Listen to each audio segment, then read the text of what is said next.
بسم اللہ الرحمن الرحیم۔ ایک دفعہ خواجہ قطب الدین بختیار کاکی رحمۃ اللہ تعالی علیہ کی تابعیت ناساز تھی۔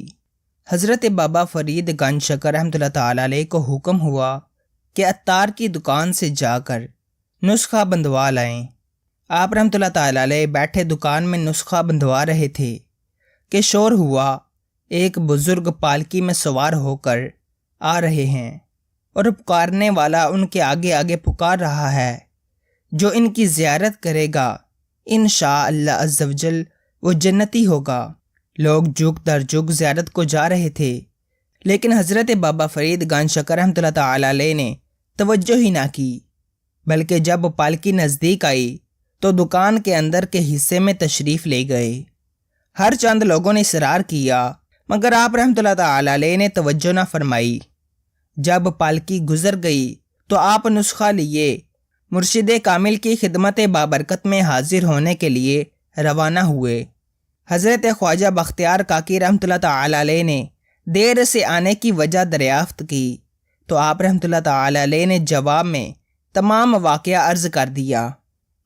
حضرت خواجہ قطب الدین بختیار کاکی رحمۃ اللہ تعالی علیہ اپنے باادب مرید کی یہ بات سن کر بہت خوش ہوئے اور جوش میں آ کر فرمایا، اے فرید، اس کی زیارت کرنے سے لوگ آج کے دن جنتی ہوتے ہیں، تو تمہارے دروازے سے قیامت تک جو بھی گزرے گا انشاءاللہ عز و جل وہ جنتی ہوگا۔ حضرت بابا فرید گنج شکر رحمۃ اللہ تعالی علیہ کے سالانہ عرس کے موقع پر لاکھوں عقیدت مند دور دراز مقامات سے سفر کر کے مزار مبارک کی زیارت کرتے ہیں اور بہشتی دروازے سے گزرتے ہیں۔ یہ دروازہ 5 سے 10 محرم الحرام تک ہر رات کھولا جاتا ہے۔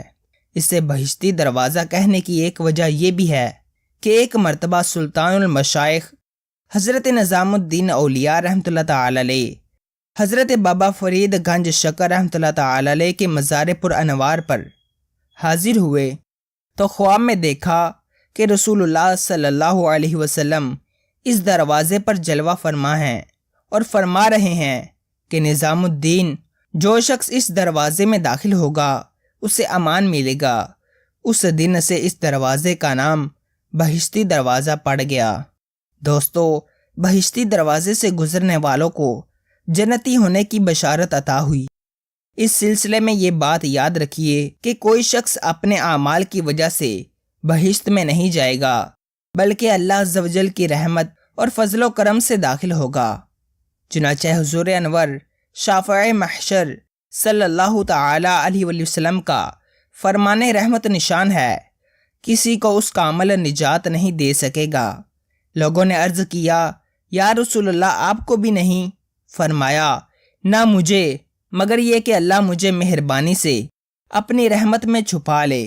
جب سرور کونین صلی اللہ تعالی علیہ وآلہ وسلم کہ جن کی خاطر ساری کائنات بنائی گئی، ان کا یہ معاملہ ہے کہ اللہ عز و جل کی رحمت کے بغیر داخل بہشت نہ ہوں گے، تو ہمارے اعمال کی کیا حیثیت ہے کہ ہم ان پر پھولیں اور ان کی بدولت بہشت میں داخل ہونے کا سوچیں۔ پھر یہ کہ جنتی ہونے کی بشارت اسی طرح ہے جیسے بعض اعمال کی ادائیگی پر جنتی ہونے کی خوشخبری عطا فرمائی ہے۔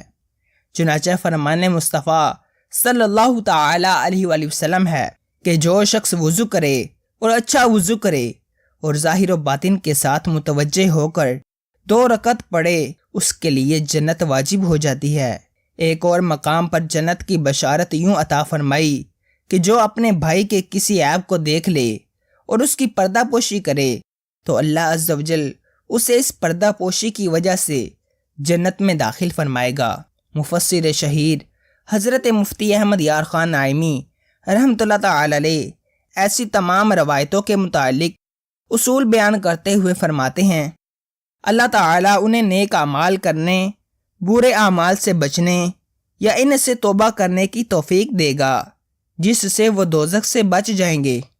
عوام میں مشہور ہے کہ جو پاک پتن شریف میں حضرت بابا گنج شکر فرید الدین رحمۃ اللہ تعالی علیہ کے مقبرہ کے بہشتی دروازے میں داخل ہو جائے وہ جنتی ہے، وہاں بھی مطلب یہ ہے کہ خدا تعالی اسے جنتی اعمال کی توفیق دے گا اور اس دروازے میں داخلے کی برکت سے گزشتہ گناہ صغیرہ معاف فرما دے گا اور گناہ کبیرہ سے بچنے کی توفیق دے گا۔ اللہ تعالیٰ قرآن مجید میں ارشاد فرماتا ہے، ترجمہ کنز ایمان، اور دروازے میں سجدہ کرتے ہوئے داخل ہو اور کہو ہمارے گناہ معاف ہوں، ہم تمہاری خطائیں بخش دیں گے۔ یہ مطلب نہیں کہ ان لوگوں کے لیے گناہ حلال ہو گئے۔ اللہ عز و جل ہمیں اپنی رضا کے لیے ان پاکیزہ نفوس کی محبت دل میں بساتے ہوئے ان کے نقش قدم پر چل کر زندگی بسر کرنے کی توفیق عطا فرمائے۔ آمین بجاہ النبی الامین صلی اللہ تعالی علیہ وسلم۔ اگر آپ کو یہ ویڈیو پسند آئی ہے تو ویڈیو کو لائک کریں اور چینل کو لازمی سبسکرائب کریں۔ اللہ حافظ۔